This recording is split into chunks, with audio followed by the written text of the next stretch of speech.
মধ্যযুগের বাংলা সমাজ এবং সাহিত্যের প্রধান ধারা থেকে যে প্রশ্নগুলি বলো। প্রথম অনুবাদ কাব্য হলো রামায়ণ। রামায়ণ। রামায়ণের যে কাব্য থেকে অনুমোদিত হয় তা হলো পুরাণ, বাল্মীকি রামায়ণ। বাংলা ভাষায় রামায়ণের অনুবাদক কে? ঘনরাম দাস, ভবানী দাস, চন্দ্রাবতী, কীর্তিবাস ওঝা। কীর্তিবাসের অনুবাদ করা রামায়ণ গ্রন্থের নাম কি? শ্রীরাম পাঁচালী। কীর্তিবাস ওঝার জন্ম কত সালে? 1398 খ্রিস্টাব্দে। কীর্তিবাস যে পূর্বপুরুষ বা পূর্ববঙ্গে অধিবাসী ছিলেন তার নাম নরসিংহ, বনমালী, গর্ভেশ্বর, মুরারি।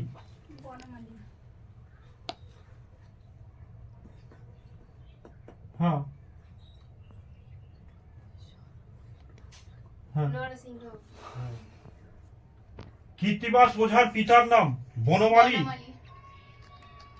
কীর্তিবাস ওঝার বংশের পদবী ছিল গঙ্গোপাধ্যায়, চট্টোপাধ্যায়, মুখোপাধ্যায়, বসু। কীর্তিবাসী রামায়ণ লেখা হয় ত্রয়োদশ শতাব্দীতে, চতুর্দশ শতাব্দীতে দ্বিতীয়ার্ধে, পঞ্চদশ শতাব্দীর দ্বিতীয়ার্ধে। কীর্তিবাস রামায়ণের কাণ্ড সংখ্যা কত? 5। হ্যাঁ, 7টি। কীর্তিবাসী রামায়ণ প্রথম মুদ্রিত আকারে প্রকাশিত হয় 1800 থেকে 1801, 1801 থেকে 1802, 1801 থেকে 1802, 1802 থেকে 1803 হবে। কীর্তিবাসী রামায়ণ প্রথম মুদ্রিত হয় জয়গোপাল তর্কলঙ্কার, মানে মুদ্রিত করেন জয়গোপাল তর্কলঙ্কার, শ্রীরামপুর মিশনের সম্রাট ধর্ম যাজকেরা, উইলিয়াম কেরি, পঞ্চানন মালাকার। শ্রীরামপুর মিশনের খ্রিস্টীয় ধর্ম যাজকেরা। কীর্তিবাসী রামায়ণ 2 খণ্ডে প্রকাশ করেন Jaygopal Tarkalankar, Haraprasad Shastri, William Carey, Debendranath Mukhopadhyay. William Carey. হ্যাঁ বলো। দেবেন্দ্রনাথ না, প্রথমেরটা জয়গোপাল তর্কলঙ্কার। হ্যাঁ। উত্তরবঙ্গের কোন কবি রামায়ণ রচনা করেছিলেন? কীর্তিবাস ওঝা, নিত্যানন্দ আচার্য, শঙ্কর চক্রবর্তী, জগানন্দ রায়। নিত্যানন্দ আচার্য। নিত্যানন্দ সভাকবি ছিলেন অদ্ভুত আচার্যের, তরুণী সেনের, সাতলের রাজা রামকৃষ্ণের। নিত্যানন্দ আচার্যের লেখা রামায়ণটি কি নামে পরিচিত? রামকথা, অঙ্গাদ রাইবার, তরুণী সেনের যুদ্ধ, অদ্ভুত আচার্যের রামায়ণ। বাংলায় মহাভারতের রচনা শুরু করেছিলেন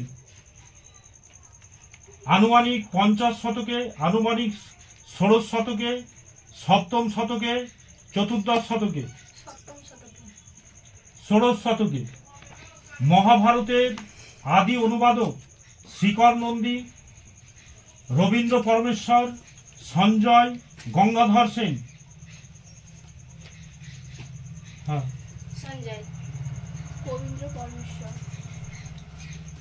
হ্যাঁ। পরাগরি মহাভারতের অন্য নাম ছিল ভারত পাঁচালী, পাণ্ডব পাঁচালী, পাণ্ডব বিজয় পঞ্চলিকা, না মহাভারত কথা? হ্যাঁ, পাণ্ডব বিজয় পাঞ্চালিকা।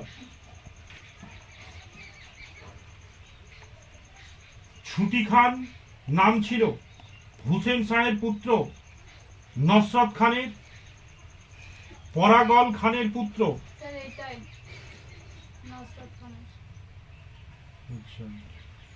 ষোড়শ শতাব্দীর মহাভারত অনুবাদক সঞ্জয় ষষ্ঠীধর সেন।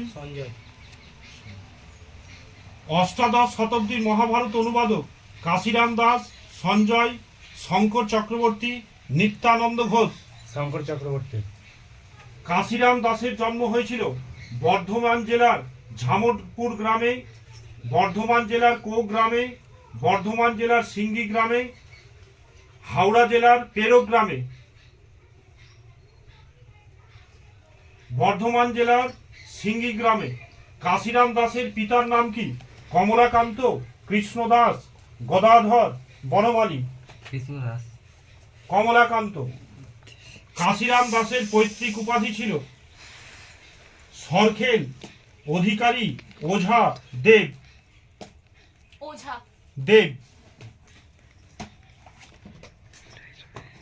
কাশিরাম দাস অনুমোদিত মহাভারতের অন্য নাম পাণ্ডব বিজয়, পাণ্ডব পাঁচালী, ভারত পাঁচালী। ভারত পাঁচালী। কাশিরাম দাস শ্রেষ্ঠ কবি ছিলেন সপ্তদশ শতাব্দী, অষ্টদশ, পঞ্চদশ, ষোড়শ শতাব্দী। অষ্টদশ। জয়গোপাল তর্কলঙ্কার কাশিদাসী মহাভারতের দ্বিতীয় সংস্কার বের করেন 1830, 1831, 33 না 36। 1836। শ্রীমদ্ ভাগবত গীতা, শ্রীমদ্ ভাগবত পুরাণ রচনা করেন বাল্মীকি, বেদব্যাস, রামানন্দ, দ্বৈপায়ন দাস। ভাগবতের মূল বিষয়বস্তু হল কৃষ্ণলীলা, কংসবধ, শ্রীকৃষ্ণের জীবন কথা, কুরুক্ষেত্রের যুদ্ধের বর্ণনা। শ্রীকৃষ্ণের জীবন কথা। বাংলা সাহিত্যে প্রথম সন তারিখযুক্ত কাব্য হল শ্রীকৃষ্ণ কীর্তন, রামায়ণ, কৃষ্ণ বিজয়, মহাভারত। কৃষ্ণ বিজয়, মহাভারত। হুম হুম হুম হুম শ্রীকৃষ্ণ বিজয়। হুম। মালাধর বসুর জন্ম হয় যে গ্রামে? কাঁদরা, কুলিন, ফুলিয়া, সিঙ্গি। কুলিন। মালাধর বসু অনুমোদিত ভগবত এর স্কন্ধগুলি হল দশম ও একাদশ, প্রথম ও দ্বিতীয়, সপ্তম ও অষ্টম, চতুর্থ ও পঞ্চম। দশম একাদশ। মালাধর বসু ভূষিত হয়েছিল কবিরাজ উপাধিতে, কবি রঞ্জন উপাধিতে, না গুণরাজ খান উপাধিতে, না কবি কিঙ্কন উপাধিতে?